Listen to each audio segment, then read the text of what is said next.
Hello, dear students. I hope you all are fine at your home.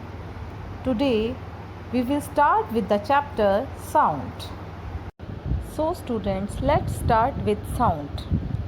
So, what is sound?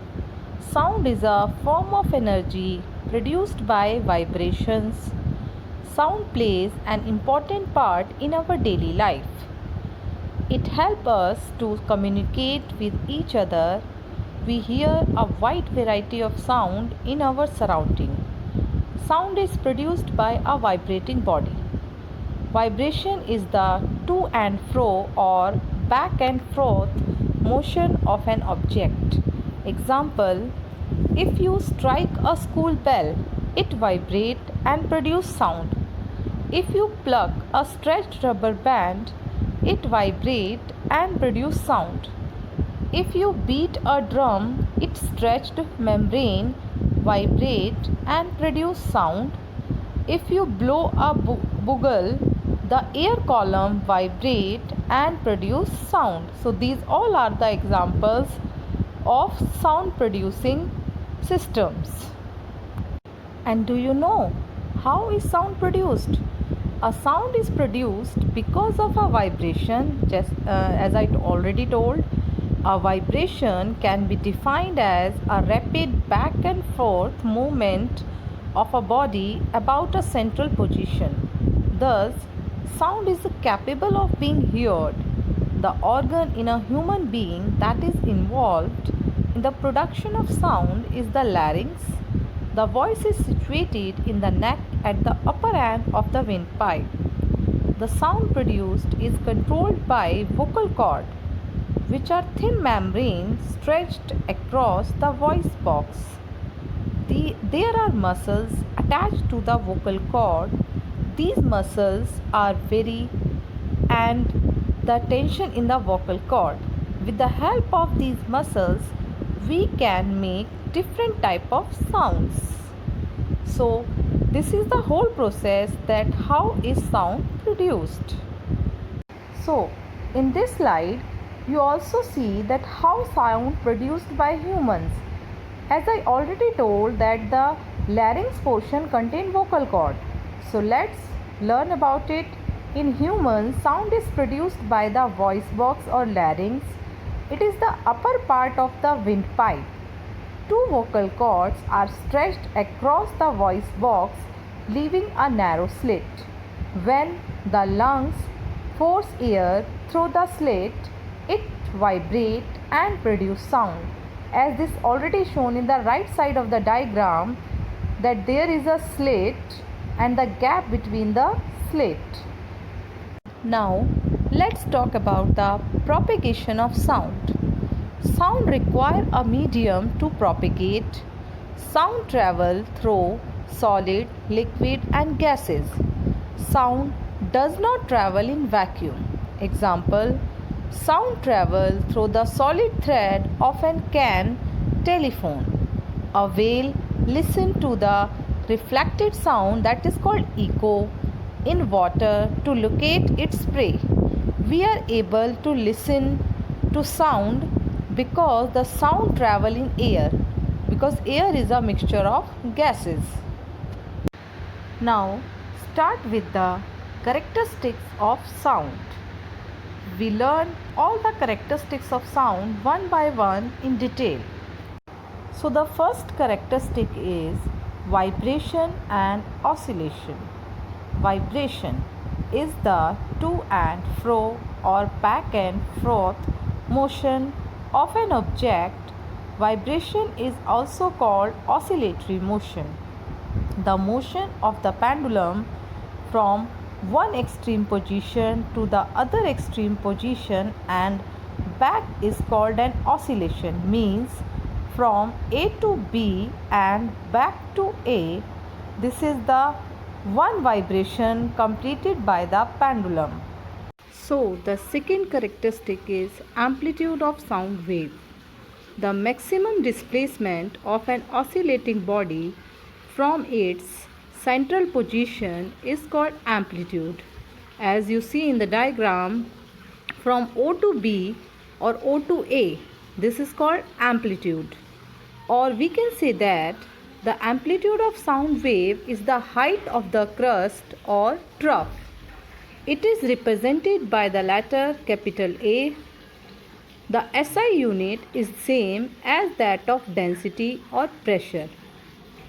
And the next characteristic is frequency of sound wave. The number of oscillations per second is called frequency. It is represented by the symbol nu. Nu is a Greek letter. The unit of frequency is hertz and represented by capital Hz. So let's talk about the time period of sound wave. The time taken for one oscillation is called time period. It is represented by the letter T. The SI unit is second.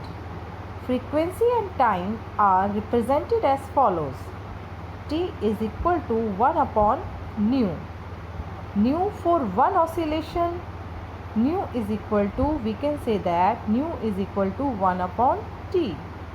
Now, properties of sound waves.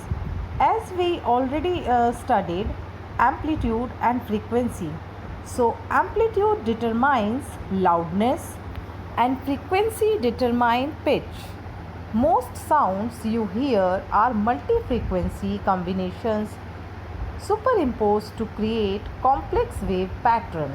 So first of all, we study about how amplitude affect loudness. So the loudness of sound depend upon the amplitude of vibration.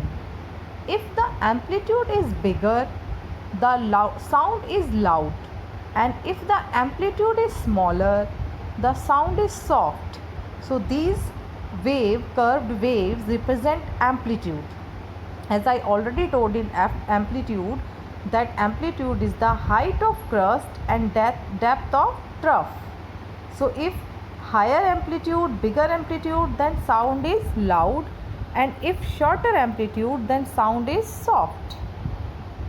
The size of wave, how much it is piled up at a high point, is its amplitude. For example, sound wave, the bigger the amplitude, the louder the sound. Now, after amplitude, we will see how frequency affects pitch. The pitch of sound means shrillness or flatness depend on the frequency of vibration. If the frequency is high, the sound has high pitch, and if the frequency is low, the sound has low pitch. The waves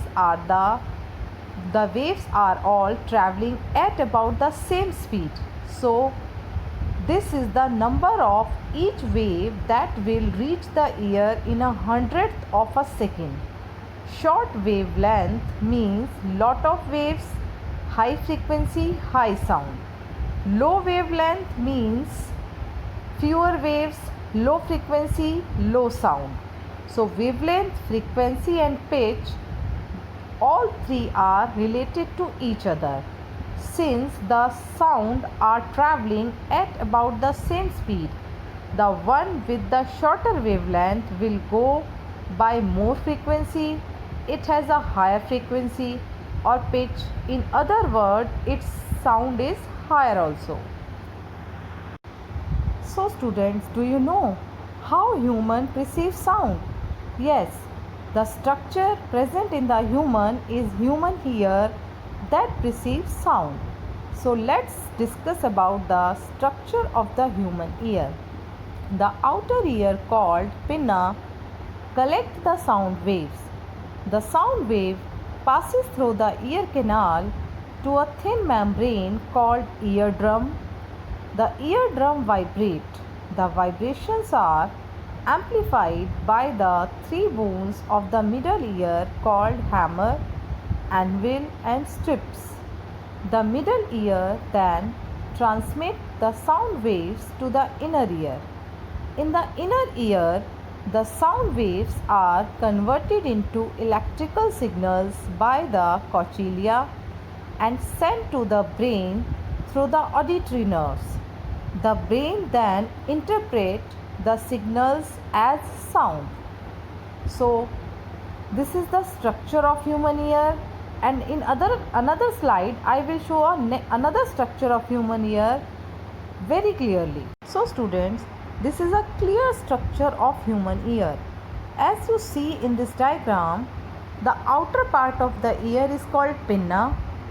After pinna, a canal, a pipeline is called ear canal, and ear canal ends into eardrum, that is called where the vibrations are produced. After eardrum is the middle ear, and in the middle, after the middle ear, the inner ear, and the inner ear connected with eustachian tube.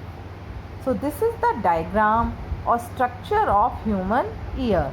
So it is all about the sound. I hope you like this video. Thank you. Have a nice day.